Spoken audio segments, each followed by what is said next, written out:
John Gallagher. What do you know about that? How you doing, Spike? How are you doing? Buddy, I'm in the sunshine in beautiful Halifax with my pants around my ankles and thinking of, you know what I'm thinking of? Of all the girls I've loved before who traveled in and out my door. I'm glad they came along. I tried that I was on a radio show here in Halifax a little while ago, and the guy asked me, Johnny, how you doing? I'm like, pants around my ankles and thinking of Wendy from Dartmouth on line 11. Then I got a call from the manager afterwards. Don't do that. Anyway, I'm fabulous, Mike. And how are you? You, a rock star. You see those commercials when people told to stop calling people rock stars? Right. You're a rock star. With Ozzy Osbourne. Your podcast is through the roof. And I'll tell you more about that because I'm suffering from a post-stroke syndrome, and most people know about my stroke because of you. But you have the floor. You've got John Gallagher. Ask away. I have so many questions for you, and I want to hear about this stroke because I think it was mentioned with Peter Gross, and we'll talk about what the hell happened. But firstly, when you say, you're thinking about all the girls you've loved before, because I've listened to every episode of Gallagher and Gross Save the World, I know that's a lot of gals. And Peter will tell you he's met and bedded, an expression I like to use, some pretty famous people that we all know and love. Peter, he may be 4'11", he may be small, but he's slow. Well, John, I can count on one hand the number of women that Peter Gross has been lucky enough to bed, but I would require the entire full Sky Dome to count the number of women you've been with. But okay, John, before I have many questions for you, but please share with us. Please. Before we talk about the stroke, I think the last time you were on Toronto Mike, you were living like off Avenue Road in Toronto, and you were a Toronto guy. You've been a Toronto guy since Brother Jake Edwards brought you to Q107 from Halifax. Right. But please share with us, why did you leave Toronto, and why are you now calling me from your home in Halifax? Well, as you may have found out, they're kind of killing off sportscasters in Toronto. It's just there's no more. I mean, even weekends on Global and CTV and CBC are gone. So there goes that. There goes a couple of warm bodies filling those chairs. But there's just not. They're just killing everyone off, And I'll say this the right way. I'm not exactly the right gender, and I'm not exactly the right color. I'm an aging white male who they're just not putting in front of a camera anymore. And God love them for that, because we had our freaking run for 50 and 60 years going, back to the days of, Kurt Gowdy and Vin Scully. It's just, that's fine. Go, run with it. You deserve it. And we had our run, And again, it's not a racist thing or anything, but it's, there's some talented people out there who deserve to be seen, And they're just not hiring me anymore, for one thing, except for voiceovers and stuff. So that's a good sign. Well, we'll get to that. But, John, still, that explains why there's no job for you at, I don't know, TSN or Sportsnet or Global or whatever city. But why? You just felt like going home? I'm just curious. Like, you were such a Toronto guy since you were, brought here by Brother Jake back in the day. But you're back home now. Like, is it just you felt like home was calling you? Well, I don't know if you've ever been to Halifax, but it's one of the most undiscovered, unappreciated, unbelievably beautiful cities. The second sunniest city in Canada, next to Port Coquitlam, and I suffer from SAD, S-A-D, the seasonal deficiency. And so I've got to get out in the sun. Right now, it's 18 degrees, nothing but sun. I put an SPF 15 on just for this interview, and it's just beautiful out here. Now, on a sad note, I came back to visit my mom, who's just a couple hours away, and sadly we lost her at 98.6. It's like the song, hey, 98.6, but she's no longer with us. But I came back just so I can visit her and hold her hand, and hey, pretty good run, 98.6. Well, John, my sincere condolences on the loss of your mom. I'm sorry to hear that, but sounds like she had a pretty good life. I'm sorry to hear she's gone. Great life. I drove her crazy, but she had a great life. Thanks. And thank you for the kind sentiments. Oh, and by the way, you talk about suffering from SAD, and because I know you so well, having produced you and Peter Gross on Gallagher and Gross Save the World, and we got to know each other quite well. I do know you Yep. need your son, and I just saw a photo. Like I think it's from last week. You'll tell me, but you're at the pool with Ducky from Pretty in Pink. That's John Cryer.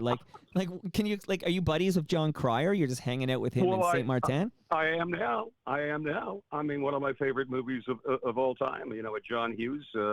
What does Spike Lee calls them? Spike Lee joints. It was a John Hughes joint, Right. and Ducky, and I'm like, John Cryer. Yeah, he's just played with his kid for 2 days, playing basketball by the pool in Saint Martin, the French side. The Dutch side's nice too, and he's just like, it's Ducky, So Wow. let's gather around for a little reminiscence of Molly Ringwald and James Spader and Matthew McCarthy. It was a great movie, and Ducky couldn't have been nicer. And you saw the photos. Yeah. Ducky. I mean, come on. Talk about shite luck. T.O. Mike. All right. Well, I'm glad you're enjoying yourself in these sunny destinations. But let's get serious for a moment here. Tell me about the stroke because Peter Gross had a stroke. And it was like a little thing, like a tick. I can't remember what they call this thing. You'll tell me. But he had a little stroke, and he had vision problems for a couple of days, and now he's sort of back and he's his typical Peter Gross self. But tell me about your stroke. I need the details. Yeah. It's not like I was burying the lead the last year or so, but I've gone through a couple of steps. I haven't posted on social media because I didn't have to, because I got 12 or 15, 20 calls after you had mentioned on the air. That's fine. Go nuts that I had a stroke. It was a mild one, nothing serious. The bad news, one of the side of my left foot is paralyzed, perhaps permanently. I couldn't hold my left arm over my head, but it's almost like a Jerry Seinfeld. Who needs the baby toe? What's the deal with the baby toe? And one night I got up, and and Peter's father would say, the only time I'm not peeing is when I'm peeing. And I was sliding off the walls and trying to make my way to the washroom at 3 a.m, holding onto the cabinets and doorknobs, just completely discombobulated. The good news is I'm a righty, but after Mike, the 12-hour stints in the eMERGE and the CAT scans, the EKGs and the blood work and the X-rays, I can still walk. Think Walter Brennan and Kevin Spacey, but I'm a lot better now, and thank God I still have my usual outgoing wit and happenstance, so we can continue to do these interviews, which is fine. Well, John, you're well enough to go to Saint Martin and play basketball with Ducky's kid. And open bar, and let's swim up, and he was trying to really be cool about that. No, I'm not John Cryer. Come on. You are. No, I just try to keep his anonymity. And I'm like, Ducky, it's me. It's like just the best 2 weeks. And we just hung out and just. But tell me something, John. So I called you yesterday. We had a brief chat, and I interrupted a nap. And then you told me you nap 3 times a day. Can you tell me a little bit about this? This is a post-stroke syndrome, or you're sleepy. What's going on? Yeah. It's a post-stroke fatigue syndrome, and I'm tired all the time. Like never before. I have to sleep for an hour every 4 or 5 hours. That was really kind of early on. But my ex-girlfriend, who I adore, her husband had a stroke, and that's how you recuperate. Get the brain going, get it resurged, and is that the word? And I have to tell you, now. I asked you this nicely. Sometimes I'm really not that sharp, but you know what? It could have been, it could have been a lot worse. I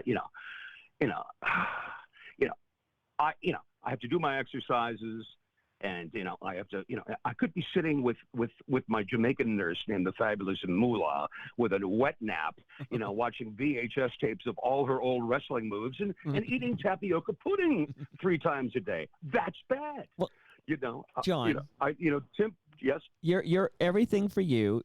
In this, you're a great guy, and I love talking to you. But your voice, you have the voice. I literally hear it on Dodge Ram commercials. I'm going to ask you about that in a moment. Your voice is everything, and some people have a stroke, and their voice is affected. I mean, I'm thinking of Bob McCowan.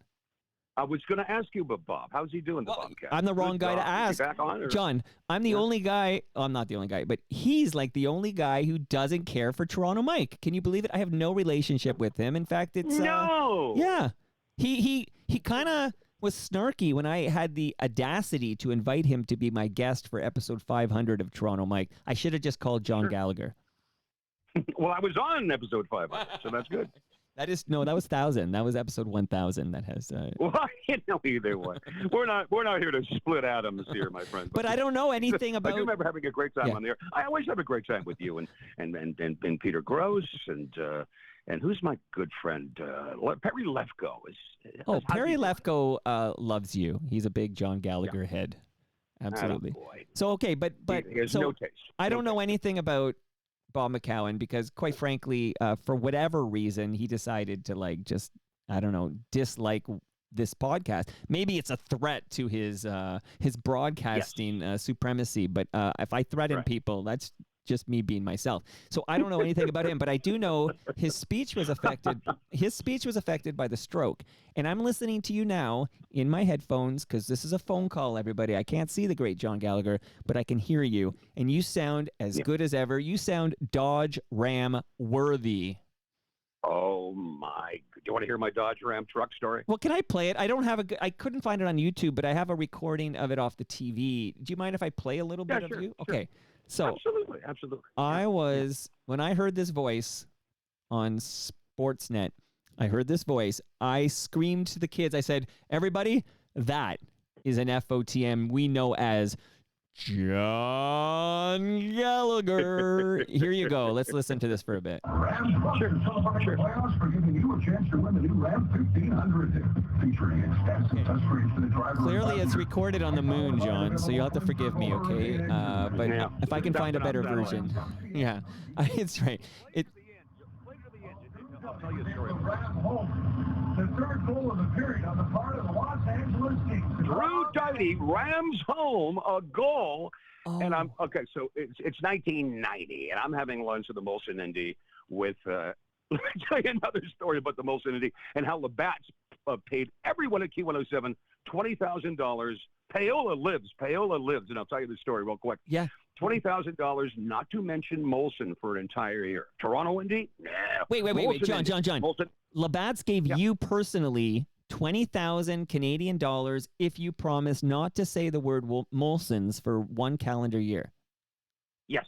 Wow. And Okay, along keep with going. Jeff Connors and Donna Saker and Jeff Chalmers on the $20,000 on the barrel's head. Oh no! Wow. So anyway, I'm with Lee Iacocca at the Molson Indy, and I said, listen, I'm at the Dodge corner 2 at the Molson Indy, and can you come by? He says, yeah, absolutely, I'll come by. And we're doing a live hit, and he's on the air, and Lee Iacocca goes, you're a very enterprising young man.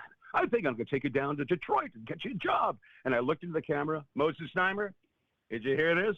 He makes a lot more money than you. I'm going.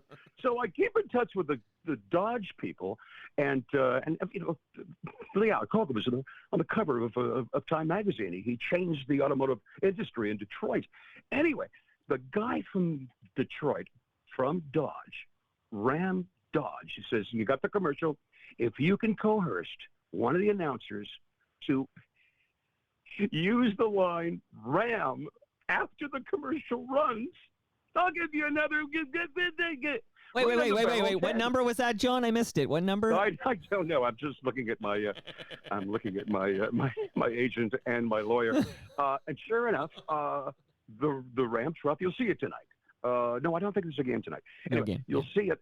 It's the Ram truck commercial. Yeah. Anyway, I won't mention the name of the guy I have to give half to. I'm just playing with you. He goes, Drew Doughty rams home a goal, and this game is tied in Vancouver. I'm like, whoo! Wow. Ka-ching. So, I mean, Paola freaking lives. I remember I was living with Steve Anthony for a couple of years, and he says, hey, I got this deal with Air Jordans from Nike. Would you like a couple of boxes? You got to wear them on the air. I'm like, would I?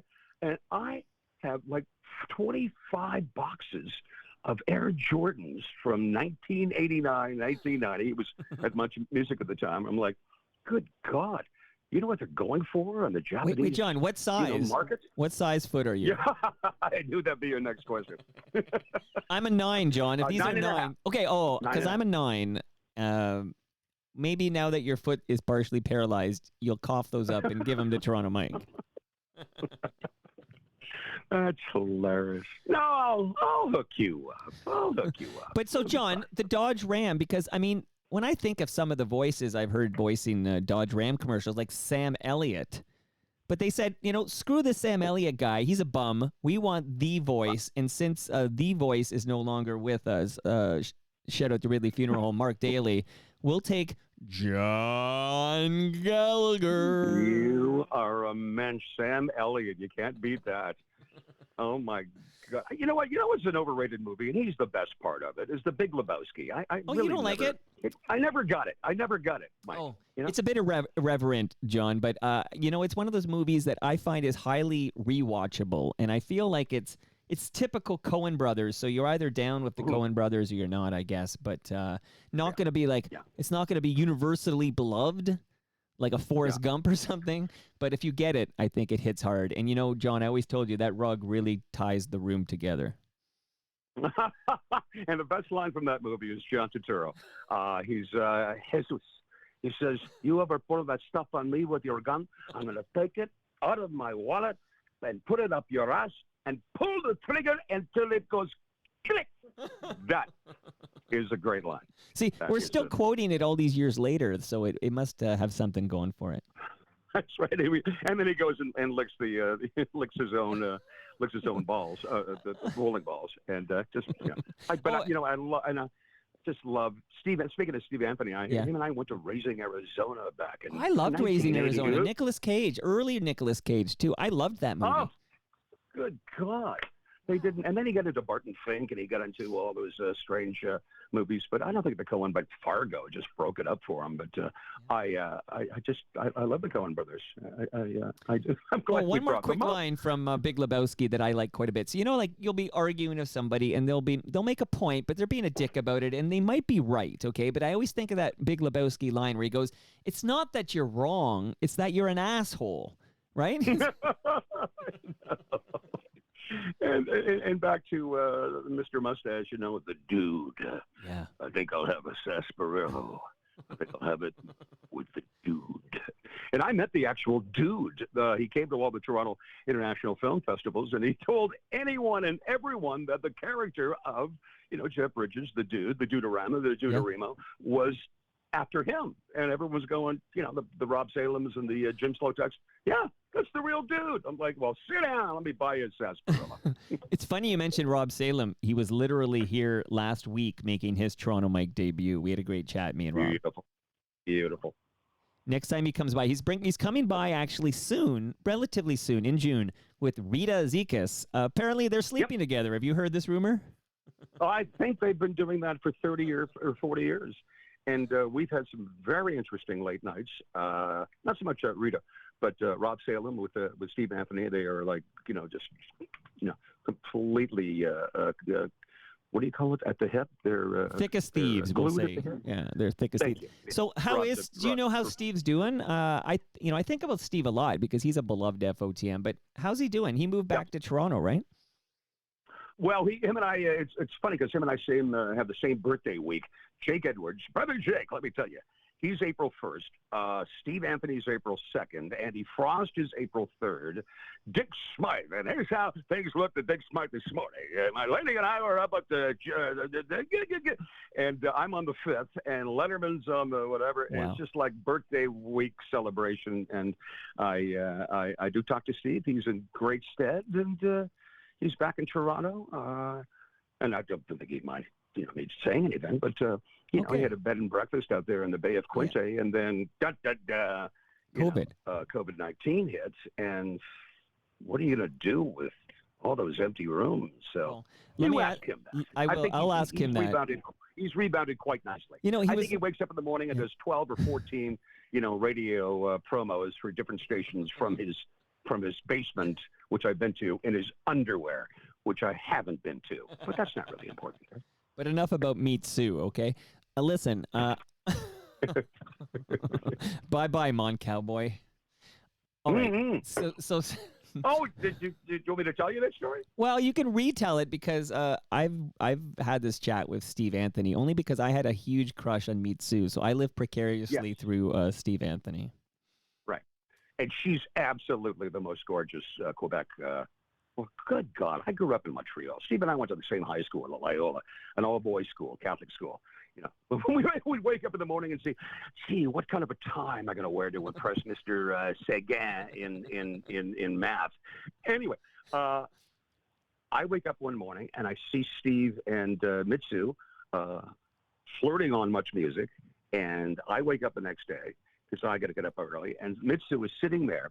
She had snuck into my room, naked, and supposedly she had to be because she stole my Montreal Canadiens bathrobe. And Steve's off, you know, in his other morning show. She's sitting at the counter. Steve Anthony's gone. I'm sorry, Mitsu and I. She's smoking a cigarette, poking over a plate of cold poutine, and thinking, "Oh, this is going to be the next, you know, welcome, bienvenue à Quebec. This has got to be in a billboard." Mitsu, in my Habs, you know, Wow. couch coat, smoking a cigarette, eating cold poutine. It's like, come on. I just need true story. John, I need a moment. That's a why. I mean, I've heard that before, and it still hits me, man. What a story! What a story that is. Dis-moi, dis-moi. Hold on. She comes in. I'm typing for my City TV Sports, and I'm typing, and she comes in and she starts massaging my back. Thank you. And she says, "Thank you very much for being so nice this morning. You're so nice." Only in a incredibly sexy Montreal Quebec accent, and everyone in the newsroom's going, "Gallagher, come on, really?" I mean, really? I said, "Bye, Mitsu. We'll see you later for drinks." Wow. And the hits just keep on. Wow, John, we should talk more often. These are amazing. Now, quickly though, when you said he was off doing his morning show, that was the CFNY morning show, right? Before Humble and Fred, it was Steve Anthony and Fred doing CFNY, right? Like, yeah, but there's a guy in St. Louis, Mike, who does. He's in St. Louis, and you'll see the juxtaposition of Steve Anthony, who does like 40 or 50 different radio shows during the day, all from the same studio. You know, it's 18 degrees in St. Louis, Missouri. ZZ Top coming up after the news, and he'll do one from Jacksonville. He'll do one. Steve does like 12 or 15, as I mentioned, voiceover. Good morning, coming up, your chance to win a Dodge Ram truck, and he does those for like 15, 20 stations, and let's say there's no red letter days coming for Steve Anthony. That's a pretty cool way to make a living. It's a terrific voice and a better man. No, big fan of that man. Big fan of that guy. Big fan of yours. But how many times do I have to say Dodge Ram before there's one in my driveway as a gift from the good people at Dodge Ram? How many more? You know what? Is there and again, we're completely changing the subject. My lawyer's wife had her Ram Dodge truck stolen from her property up at Yonge and Shepherd. Oh. And I've had so many complaints and reading because I'm a voracious reader. The Sun, the Star, the Post, the Globe. Everyone's having their cars stolen, out of their driveways. My humble brag, $76,000 BMW 325i was stolen from my house. Just before I left to come to Halifax. I'm like, oh man, so what's going on there? And people are barging into your homes late at night just to get the fob and the keys to your car. They're not stealing your big screen TV. They're stealing the keys to your car and driving away. It's a big story, and I guess we're working on it. I don't know, but I will say that my secret, and you can borrow the secret, is to always drive a shitbox. Or have a garage you can lock the son of a gun in, right? Or hire security like certain rappers on the bridle path, if you can hire. Oh, boy. Okay, listen, you mentioned COVID. Okay, there's so many places I want to go here. One is that, okay, here, let me do this first. You mentioned CFNY, where I mentioned it actually, where Steve Anthony was on CFNY before there was a Humble and Fred. There's actually an episode of Danny Kingsbury from a couple of weeks ago where we kind of break down that whole story of how Humble and Fred was born. But now I'm thinking, I just want to shout out Ian Handsome Man Thing, who... Another former Haligonian talent. This is where I'm going. he discovered Toronto Mike because he listened to Brother Jake on Toronto Mike because he was wanting to hear about the show he listened to as a young man. And you're involved with that too, right? Is it Q102? You're talking about Q104. Oh, Q104. I'm sorry. No problem. But no problem. Is that the station that you were at with Brother Jake before you came to Q? No, I was under the Chum umbrella. You see what I did there? Oh. Yes, John. We see what you did. I was under. It'd be the just the East Coast version, Okay. Of Chum FM and Chum AM, and I was doing. And we were killing. We had a 47 share, and I was a radio guy. That's like what? 47? It was like we're killing. And the FM side had like a 30 share. So, and I was on both, during the morning show and the afternoon show. But Jake and I would just see each other at softball games and just events, and we just became thick as thieves. And it was because I was playing a softball game against his old team, Q104. Right. I'm like, how's brother? This is years after he left to go to Toronto. How's brother Jake doing? And they're like, he's fantastic. What are they doing for sports there? Well, they just lost. They've lost their sports guy who went to Ottawa. His name is not popping up. Anyway, he says, "Why don't you give him a call?" Gave him a call that night. A month later, had a job at Q107 in Toronto. Wow. Changed everything. Okay, well, shout out to Ian Hanomansing, who, maritimer like yourself, who is listening now because he loves hearing the old radio stories. So, No, and congratulations to Ian. What a talent. Yeah. The guy's as smooth as a baby's bottom. Well, he's a handsome man thing.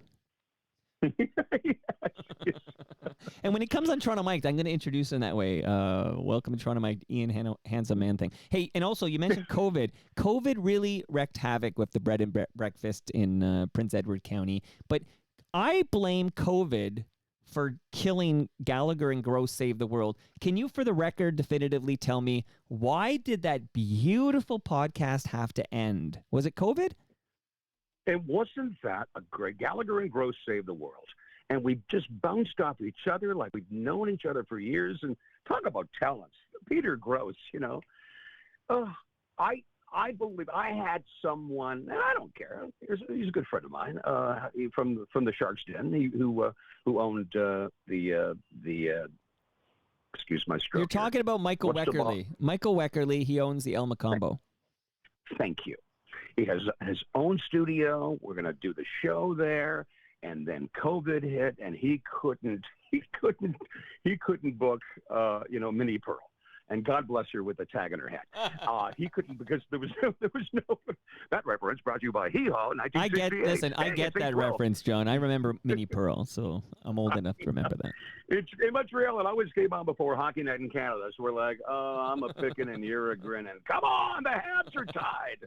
Anyway, he couldn't book anybody, and when he did, he was charging $400 a ticket, but that went into Thomas Crapper's water closet. That idea. We had how many shows do we do at your wonderful studios in Etobicoke? I got to check it out, but it was about 35 or so around there. Yeah, and they were all, just for fun, because they were all really, they didn't have a timeline. It wasn't time efficient or time sensitive.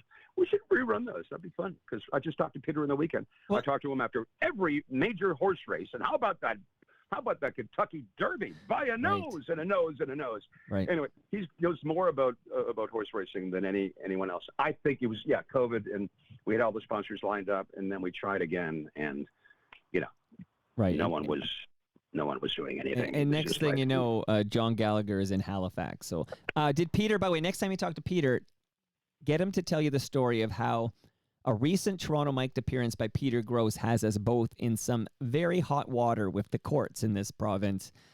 We don't even know how the story ends. Yeah, that's a teaser because this story is developing very quickly. But yeah, anyway, that's all I'm going to say about that because Lauren Honickman to my right is telling me to shut the fuck up. So, okay, Lauren, I'm not going to say the word. Lauren's there. He lives with me because I need legal representation at all time, John. Okay. Hey, Lauren Honickman. He's the man. We're talking to the man. We're talking to the Lauren Honick man. He's the man. Who's the man? Lauren Honick man. I hope he's sitting next to you. He's always in my thoughts anyway. But here, again, we got serious because you lost your mom recently, and I'm so sorry, John, because as you remember, when Thanks. we were talking about your book, your wild book, that last chapter, when you're listening to David Bowie and you're thinking about ending it all because of the issues you have with your father, I mean, holy smokes! Everybody, can we still get that book? Can people still get a copy of your book? Yeah, yes, you can, Mike. I think it's on Amazon. Okay. Could still be at some good bookstores near you. Okay. Some high quality Amazing. bookstores. No, but Mom was Mom was the shield because when Dad had a bad day and Dad get his liquor on, he would Mhm. he would come after me with a frying pan, and the fun times when Mom had to like just keep him away. No, he came back from World War II, and Daddy had some issues, and Daddy liked to drink, but Daddy drank for the government, so he just took it out on little Johnny. But that's that's It's in the book, as good. Good, it's in the book, Nick buddy. It's in the Kiprios would book. say. It's in the book, It buddy. ain't pretty. I'll warn you, kids. It ain't pretty. It ain't Just pretty. the, It just looks that way. Okay, but there's another guy. Another guy. We lost good somebody. song. We lost somebody who everyone across this country who gives a shit about sports knows the name Dutchie. Darren Dutishin. Can you tell us about your relationship with Dutchie back at TSN? You were there in the late 90s. Please share some memories of Dutchie for us. Well, it's like you wake up from a nap, or in my case, any freaking nap, and you look at your Facebook page and go out loud, feck. That's FEK, boys and girls. The Titian was just terrific on the air, great writer, had a professional and loving rapport, with everyone who we work with, and I had to shower with the guy next to him at our facilities at TSN. The man had muscles in places that most men or women don't have places. Past the Dutchie down the left-hand side, I said, "Well, do that. Just don't drop the Irish Spring." We were hired in the summer of 1998. I did the Gallagher show, and he was just still the gargantuan talent. And there was no score. Sportsnet? What? Who? They haven't turned on camera. And Darren whispered in my ear. He says, "Johnny, we're gonna freaking run this place." Well, almost. And he.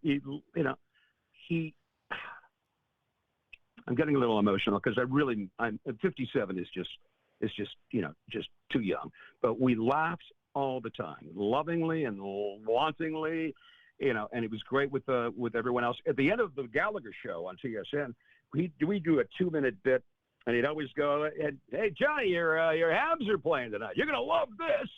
And we just got along so well together, and he's going to be missed. I didn't see it, Mike, but I heard that James Duffy.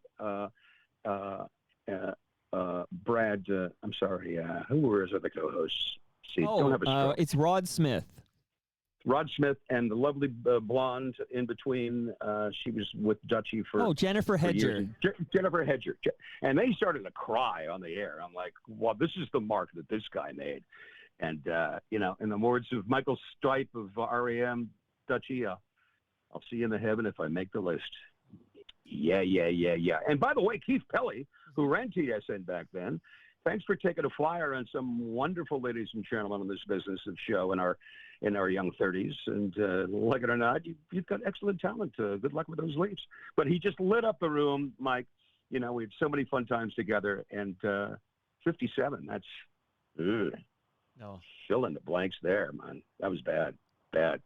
No, great loss. Now, I never got the pleasure of meeting Dutchie, but of course, I've now heard from dozens of people like you who knew him, and to a T, everybody will tell you this guy was the life of the party, a fun guy, a likable guy. Like by all accounts, this guy was larger than life. No, terrific guy. He'll be greatly missed. And I wish I knew he was suffering from cancer. The same thing with Mark Daly. I should have gone and visited the guy and just, and at the end, his friends and family told me he was cracking jokes and just so inappropriate. He once told me there was a woman on the air, and we all know her at TSN. She says she's going to leave TSN to go into film and into acting.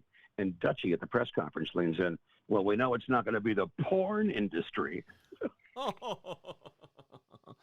Rest And well, there's milk Dutchie. coming out of my nose because he only whispered it to me. I'm like, that was the kind of guy he was. He was just, oh, baby.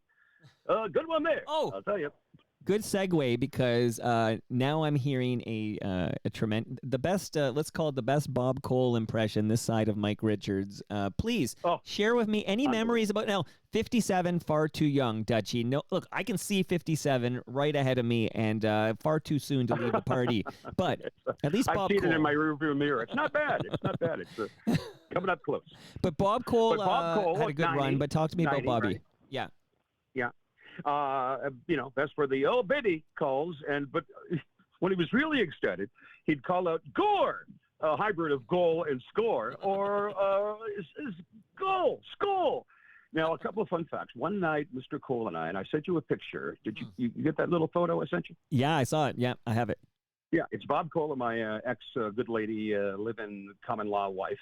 A couple of fun facts before I get to this story. A maid can never enter Bob Cole's hotel room. Bob will not allow his room to be cleaned under any circumstances while he's staying at a hotel. And you cannot do a Bob Cole impression in front of him. I remember my friend Scott Russell, member of CBC, telling me that he tried to do a Cole impersonation at a pregame meeting, and he didn't talk to Bob for 2 weeks after Bob gave him the stink eyes. Like, oh, baby, let me use a good one there, mister. I'll tell you more. Oh. So anyway, I'm at the Steve Stavros private underground lair of the ACC. I took Chick, my girlfriend, and looking quite ravishing. And Gary Bettman was there. Wayne was there. And we're making the rounds. And there's Pat Quinn. And he just called me Little Irish all the time. How you doing, Little Irish? To give me a headlock. Pat freaking Quinn.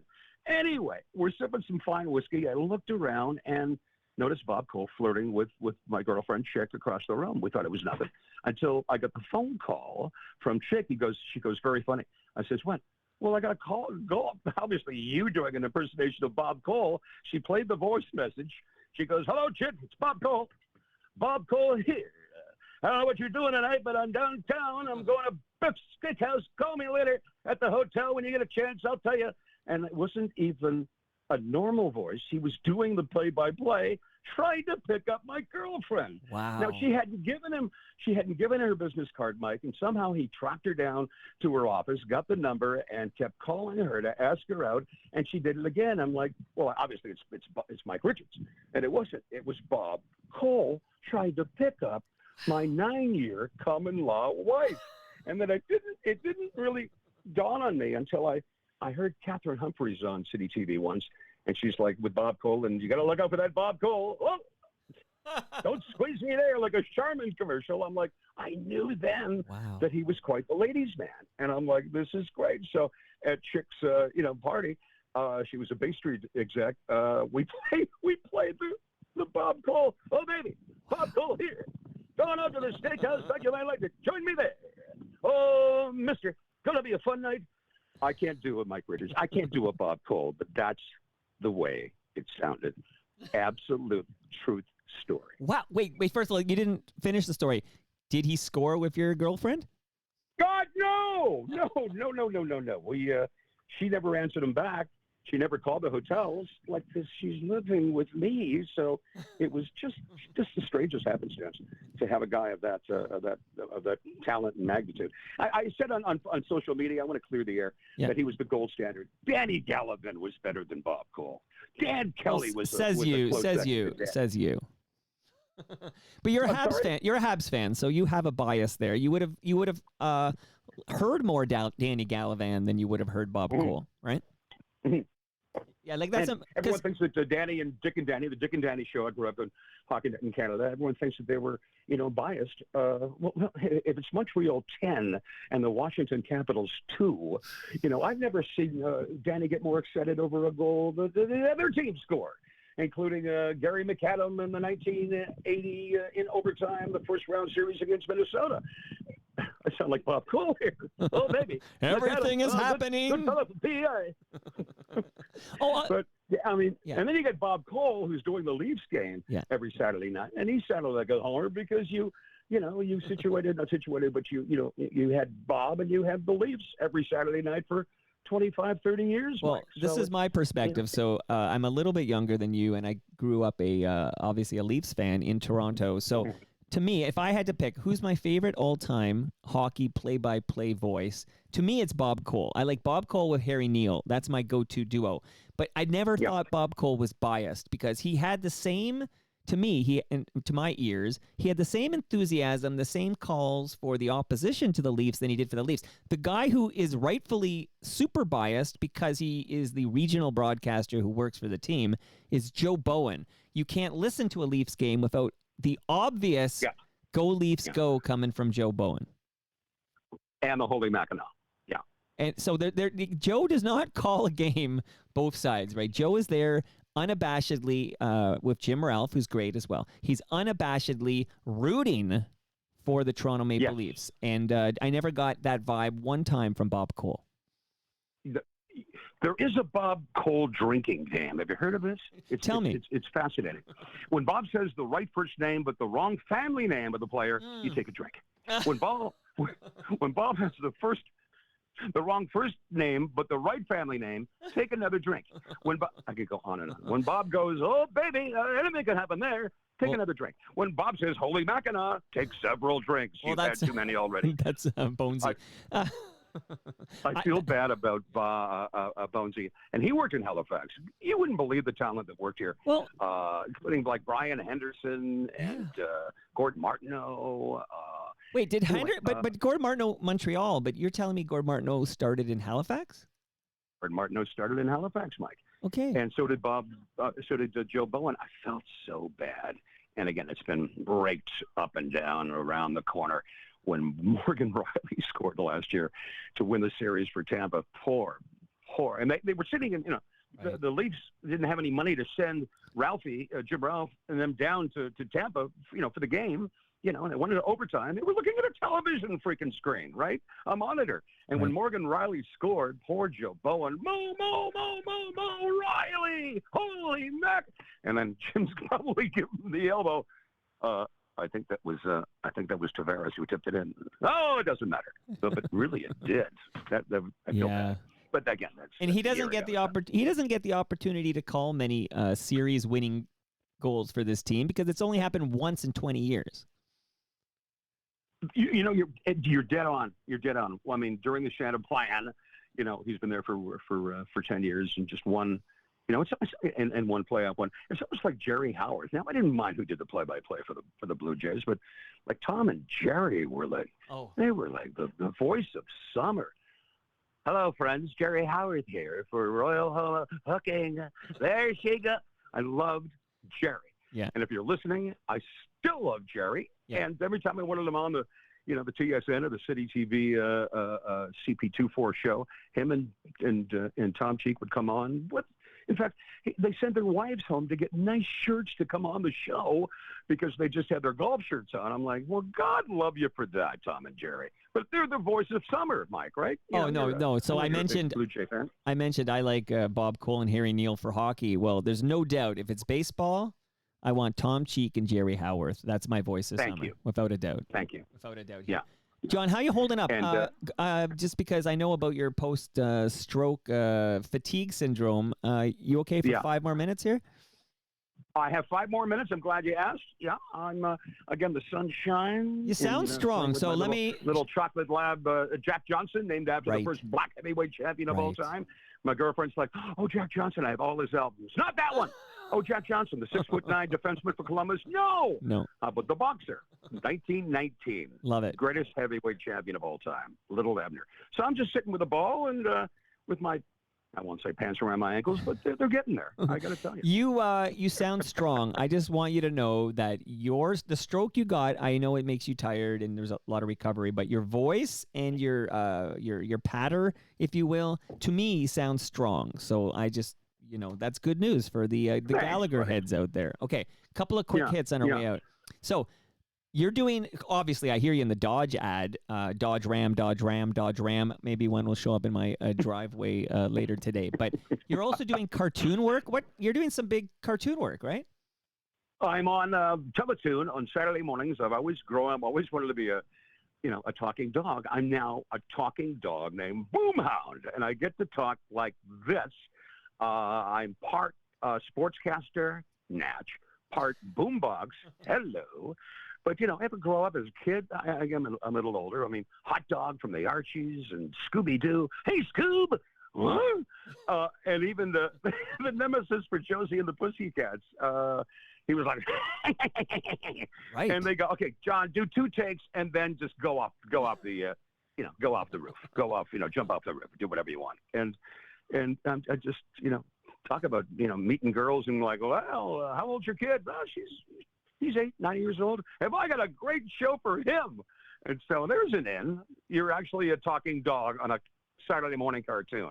You bet. And the fact, and people do, I'll say this, people go, boy, you do post a lot of, you and Don Cherry and, you and Muhammad Ali and stuff. But I posted a Don Cherry Rock'em Sock'em video thing, all the hits, all the saves. It's Don Cherry's Rock'em Sock'em 6 now available. And I got a gig because someone said, I got a guy. Right. I got a guy. He's a friend of mine. He's a former sportscaster. He's on Facebook, and he did Rock'em Sock'em 6. And I got a gig because of the Rock'em Sock'em 6. So I've got an ego the size of Mount Rushmore. But you know what? If I can get these gigs just by putting them on Don Cherry's website, so is your old man. Go get them. Just smart marketing. But now I'm kind of saddened by something I'm going to share with you, which is that I always wanted to have Don Cherry on Toronto Mic'd. And back when he used to do what was it called? Grapevine? Whatever his radio. The Grapevine. Okay, so but he had a show that would be syndicated on the Fan 590, him and Brian Williams.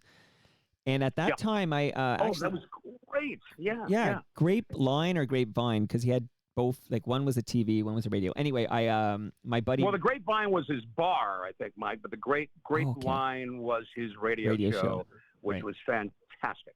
So God, I wrote Don Cherry an actual letter to his home in Mississauga, like snail mail, okay? And I said, this is who I am. Yeah. I have a podcast. I'd love to, just like I'm doing with you now, I'd love to have a phone call with you and just talk a bit about your career and some stories. This is, many years ago because he's still on the Fan 590. And he phoned me back. So to his credit, Don Cherry called me back and he had a great chat with me and he told me he would come on my show, but he said he thought I was competition for Fan 590 and he didn't want to upset the people at Sportsnet. So he politely declined. Well, anyways, recently with the passing of Dutchie, I started thinking about, Dutchie never came on Toronto Mic'd. I did ask him like 7 times over the last 8 years, but not that you remember the number or anything, right?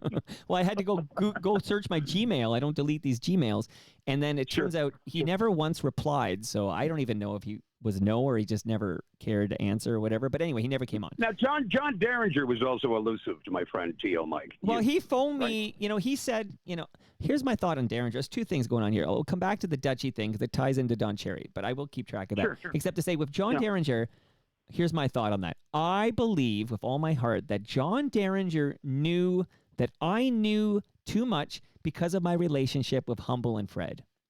Because Humble and Fred were down the hallway at CFNY when John Derringer was at Q107. And let's put it this way. They don't like each other. Okay. Humble Howard and John Derringer never liked each other. And Humble Howard and Fred knew everything because women like Colleen Rushholm and they just knew everything before the news broke from Jennifer Valentine. So I believe that John Derringer, who politely declined, at least he said no, thank you. He wouldn't come on because he was worried what I might say because I knew everything. That's my thought on that one. Interesting. Yeah. Interesting. And still real quick with Jennifer Valentine. And I listened to her. Oh my God, it was excruciating. But I love Jennifer. A funny story. We hosted with, speaking to Gordon Martineau and Monica Diol and all the big names. Her and I were. It was the New Year's Eve big New Year's Eve bash, and the producers were like, "Okay, you got to kiss Jennifer Valentine at the stroke of midnight in 3, 2," and her boyfriends were so mad because Jennifer and I would go, so I know Jennifer so well, but during her on-air, diatribe, because she's actually dealing with the same lawyer that I know. Anyway, long story. Most of it is Stephen Hurlbut, who was the most evil man in television broadcasting history, who was the news director at at City TV for years and years, former cameraman. He was the guy who really should have been raked over the coals. Derringer I never saw that. I worked with John for years and years. I never saw him, and I worked with him from 86 to, whenever we went to Montreal. I never saw him disrespect or talk down to women. He probably did. You got girls, Maureen Holloway and Danny Elwell. And Andrea Ruse. Other big names. And what's that? Oh, Andrea Ruse. I got a lengthy list here. I've never met her, but Jennifer, I mean, it breaks my heart. Jackie Delaney. There's another one. Jackie Delaney was telling me on. Jackie Delaney. Jackie Delaney. We have a interesting past. But I'm saying I never saw that in John. I never saw it. When I talked to Jennifer, oh boy, and then I talked to Humble and Fred, they went, oh boy. Right. So Johnny, come back slowly and take your time, or don't come back at all. I'm sure you got enough money rolling in just to sit back with your. Did I say pants around the ankles 3 times? But it's not well, John, can he come back? And by the way, 2 things here. Can he come back? Yeah. From this, or does he have to lay low for the rest of his life? And are people confusing you two? Because a lot of people were telling me, "Oh, did you hear about John Gallagher?" And then I'd be like, "Oh, do you mean John Derringer?" And people got you conflated, I will say. So, do people think you were doing this? Tell me. All the time. They'd go, "Hey, Derringer or Gallagher, how about those halves? They suck." I go, "I'm John Derringer, not John Gallagher. If you want to talk to John Gallagher." I had the same thing with Dan Gallagher. "Hey, Dan, right. I keep walking. Dan, love you and much music. Dan." Right. It's John. Right. Okay. But Derringer and I get it all the time when you go to the, the troll section of any media outlet. "Yeah, that Gallagher guy. Yeah, boy, he really knows how to treat a lady." I'm like, and I don't even respond. It's just, you do the LeBron James clap of the freaking chalk and just walk, it's just not. But can he come back? I know you guys were close. It sounds like you were ignorant to his, verbal abuse of these women, but so you must have been floored when you found out. I now you know. You. Yeah, now you know. Right. But I think that ship is. I don't know, Mike. I don't know if he's going to come back. We don't talk. He doesn't answer my emails or texts. I thought I'd give him. How long's it been? Good Christ! Couple of years. I thought I'd give him his, his space, his time and leeway to work things out. But I'm sure he's fine. Okay, he's fine. If he comes back and he heck of a podcast, good God.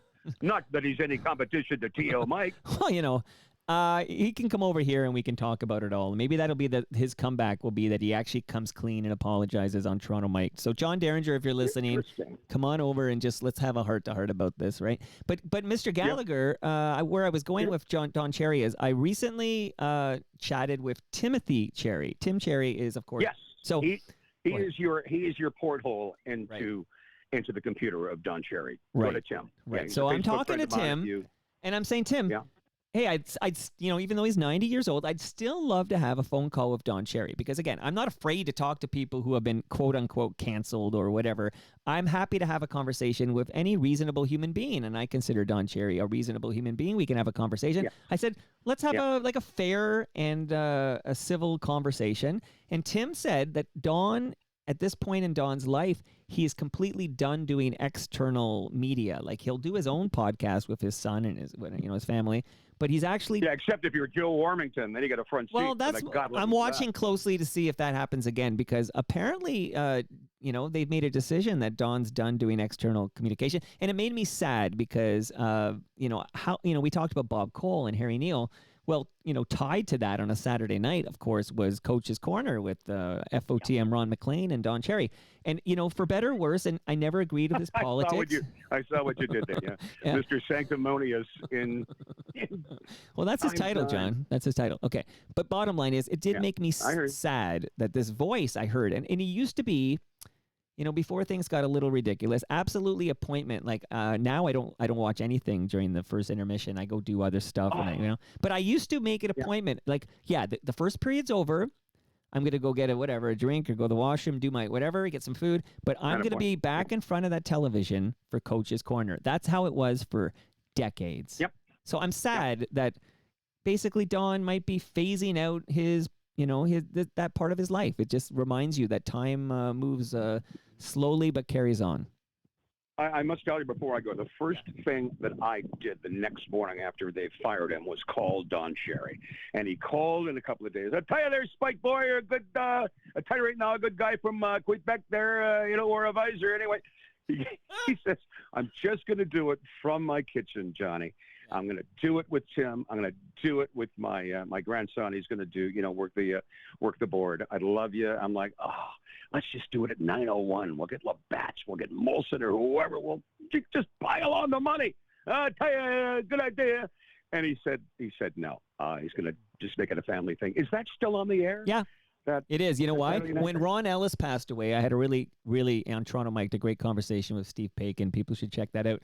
But then I was curious. I actually wanted to know what Don Cherry had to say. So I still am interested in his experience, his insight. It's just unfortunate that he's a bit of a dinosaur when it comes to some of the politics and in social progress in this fine country. But Don Cherry and his hockey expertise, I still appreciate it. Like, I don't have to take him, I don't have to worship the goons and be xenophobic when it comes to, Canadians better than Europeans. Like, I don't have to share that.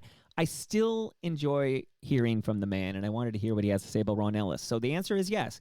Don Cherry still records his podcast. And he's still relevant, and wouldn't you like to hear? No, love to hear what he's talking about when it comes to, running goaltenders and that call and the too many. But I just wish he had stuck to hockey. Seven of them. And does he know about too many men of the ice? And just the non-calls and the stupid calls, Cherry would have a field day. And I want to listen, and I want to know, Right. And by the way, may I say that, the how do I say this nicely without ticking off a lot of people? There's a lot of people on the air right now. Okay. Calm down, John. Don't let it get away. The O'Neills of the world, who's the old O-Dog? Who's the ex-defense? O-Dog. Who's the ex-defenseman for the Canucks, who's on Hockey Night in Canada? You're thinking of Bieksa. Bieksa, yeah.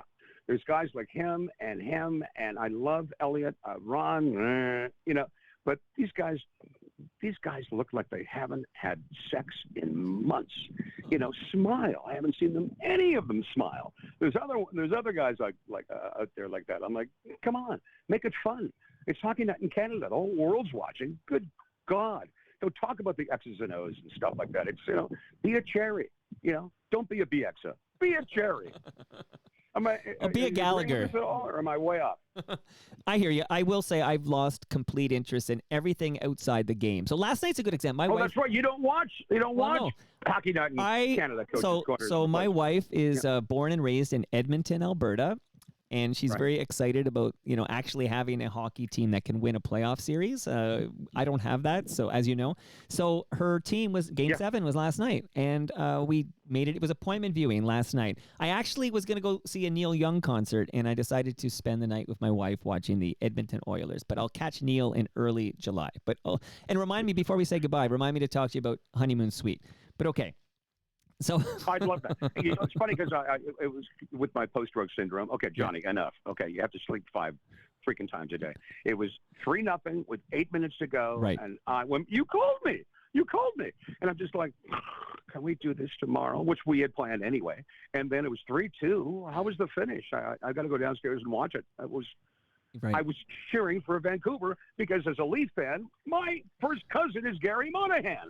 And he played for the Canucks and Leafs for years.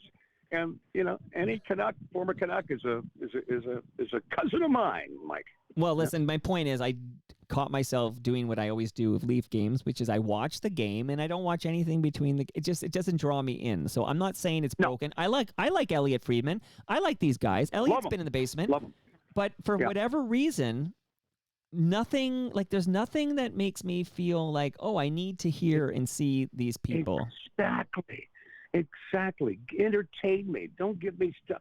I'd watched for years Major League Baseball on Saturday afternoons, and Tony Kubek is talking about a guy who hit 119 for Walla Walla, Washington. Shut up. Give me Bob Costas, right? Give me Howard Cosell. Right. Hey, what do you think about bringing? What do you think? Bob Uecker's still with us. Do you believe it? I can't imagine how old he is now, but he seemed old when I was like a teenager. So Actually, before I was a teenager, when he was on that show, Mr. Belvedere, I always thought he was an old guy. And we're going back to the mid-'80s, I think. So that's wild. But okay, just real quick, what do you think of this? It's funny. It's funny you'd say that because I don't want to, tramp on your podcast competition. Tramp away. But I'm going to be on tonight on iHeartRadio at 9:00 Eastern Time, talking about with the Jim Richards showgram, who's a talented guy, not as talented as you.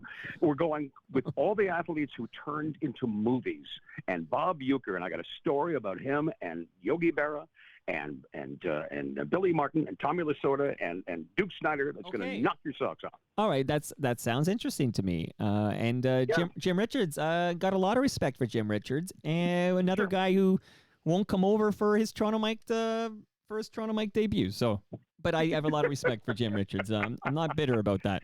Let me make some phone calls, Cha-Cha. What do you? I'll put them on your. And I've been to your house several times with my good friend Peter Gross. It's a wonderful environment, and you're so welcoming. And come on. And during the second or third show, I get to pop a bottle of Australian Chardonnay, and you're like, bring it on. Yeah, well, that's what my freezer's for. John's I may do that alcohol. right now. Which is, All right, so before we go, though, I'm going to pitch an idea, and then I'm going to ask you one question, and then I'll set you free. But the idea I have is, like, we need to bring back Coach's Corner, but I don't. It's not going to be called Coach's Corner. You got to give it a new name, because I feel like you have somebody like a PK Subban, who after the first period, he talks about all the stuff you want to talk about, like just PK and a co-host. Maybe it's Ron McLean. I don't care actually who it is. But like somebody who's got opinions, has an interesting take on things, is articulate. It doesn't have to be PK Subban, but somebody like that. He's the name that always pops in my head. But that's what I want. I want a return of Coach's Corner. It can't be Dawn. It can't have that name. But let's bring something back that will make me interested after the first period. And you're right. There's so many great names. I don't watch enough because I don't get the feeds here. I don't think anyone in Canada really kind of gets the feeds, but. And Brett Hull was terrific. You know, whenever Cherry was on with Hull on the NBC broadcast, I mean, it was just gold, Jerry, gold. Yeah, but there's so many great names out there, including some of the wonderful women who have been on. Their names are nameless, faceless. I mean, not nameless, not faceless, but nameless. I just can't remember their names. Well, Cassie Campbell was there for a long time, but she quit, and it turns out her husband. There's a conflict of interest because her husband's involved with an NHL team. It might be the Calgary Flames, as I think out loud in my head. Okay. But there was a conflict, so she went on to do work with the PWHL. Did you catch any of the women's professional hockey league this season? Just the highlights. Just the highlights. They look. Cheryl Pounder. Yeah, she's on TSN though, but she's great. Yeah, she's on TSN. She'd be terrific. Yeah, and Cassie Campbell. Funny story. Before we go, I see her all the time, and I go, Cassie, how are you? Give me a hug. Hello. Give me a little kiss. And she's married and just a wonderful. Oh, now she's married to some guy, GM or assistant GM with Calgary, Pascal. Oh, there you go. You just mentioned him. I do apologize. Yeah. Okay. Again, don't have a stroke. You've had a stroke, John. It's all good, buddy. I just had a stroke. Exactly. John Gallagher had a stroke 2 years ago, and he's now again wallowing in his own mediocrity. Hey, it's 8:12. I go to Cassie Campbell every time I see her. Cassie, how many times? And this old chestnut has been going on since '98. Nagano. Cheryl. Cassie, how many times have I asked you out and you said no? Wait for the pause. Every time, John. Every time. True story. So she is the one, okay? Somebody's got to say no to John Gallagher. Come on. Oh, my God. Hey, but not Peter Gross. Not Peter Gross. He's a tiger. Love that guy. Well, hey, isn't this been a nice hour? Yeah. Oh, my goodness, Mike. Well, last question, though. You got one more question, John, before we say our parting remarks here. Uh-oh, I told you, no gotcha question. Yeah, one gotcha question, but you won't kill me after this. Don't worry. How much did you get for your Toronto home when you sold it? It's an interesting question. I bought the house. I was living with Steve Anthony. I bought the house in 1992 at Avenue in Lawrence. Have you ever been there? Because it's a wonderful neighborhood. Well, at the neighborhood, there's like a Pusatari's near there, right? That's right. Yeah. And Bruno's, and my friends own Safaris right across the street from me. Saint Germain? I bought that house for $2. Dan Ferracuti. Okay, because and his lovely wife, Kristen Fingerly. Yeah. okay, yeah. so I just quick is that I used to work for a software company that was owned by a gentleman.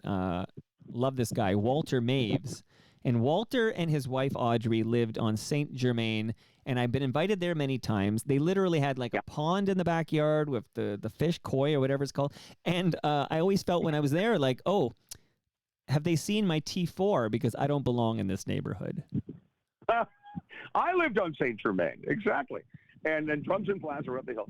I bought my house for $244,000 in 1992 during the complete low of house buying and selling in Toronto. Sold it in 2021 for $1.8 million. Good for you. So now, thanks. And now I bought a house here in Halifax, and the neighbors next to me, I bought it for. I can't believe I'm telling you this because I'm sure my what do you call it? Real estate agent and lawyer are like, you can't say that. Of course anyway, you can. I bought this house for $388,000 in Halifax during kind of a spike, and the next door neighbor just sold theirs for $648,000. Now I'm not humble brag. You asked, but it's just. I've been to your house. Please tell me you own that beautiful house. Oh, I do. I actually do own this house with my wife, Monica. Good for yes. Smart. It's good. By the way, you said spike. That seems like the perfect word to say goodbye. So spike.